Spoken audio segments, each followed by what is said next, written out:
I'm not going to say it's going to be easy choosing a tune for the 7:33, but we welcome a man this morning who might have an idea about things like this. It's time to pause for thought with the Rabbi Adam Moffat. Adam, welcome to the breakfast show. And both your parents were painters. That's right, yeah. So I grew up with a lot of art in my life. We've just had a lovely discussion about that. I was asking you if Leonardo had painted a certain picture, which he hadn't. If you had to pick a song in reference to artists for the 7:33, Adam, if I had to put you on the spot.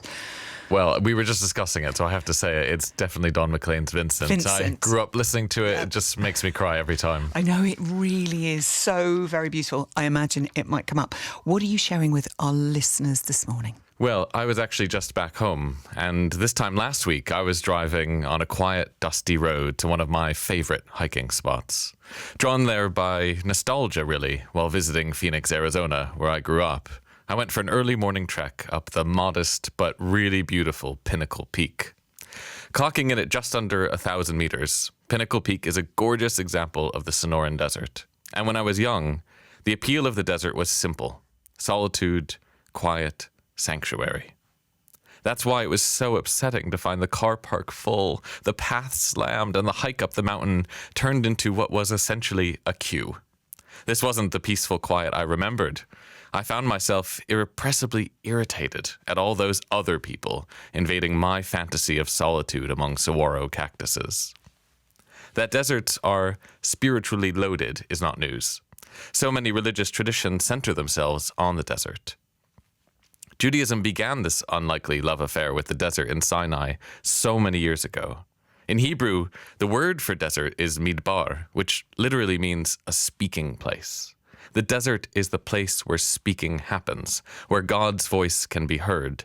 Only in the silence of Sinai can the still, small voice of revelation be picked up. I always found this to be true for me. The desert was my speaking place as well, where I went to speak to God and where I felt God spoke most to me. It was the absolute solitude which enabled this, which is why I suppose is what made me so frustrated on my most recent trip to Pinnacle Peak. It made it feel like such a betrayal. But in trudging grumpily up the peak behind hordes of others, I came to think differently about this speaking place. There's a tradition that the reason the Torah was given in the desert is so that no one can claim it as theirs alone, that both solitude and spirituality can be found regardless of how many others are on the path. The desert speaks if only I remember how to listen.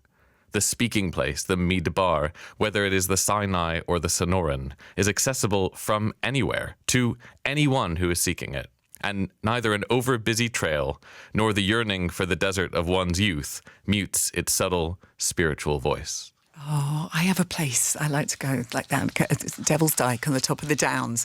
And sometimes you can be there and there's nobody there. It's a magical thing. And other times it's full of people and dogs. And you're absolutely right. Sometimes you think, oh, it's so busy today. But actually you start chatting to other people who are around and the wind blows through you and you feel a lot better. What a beautiful place to grow up.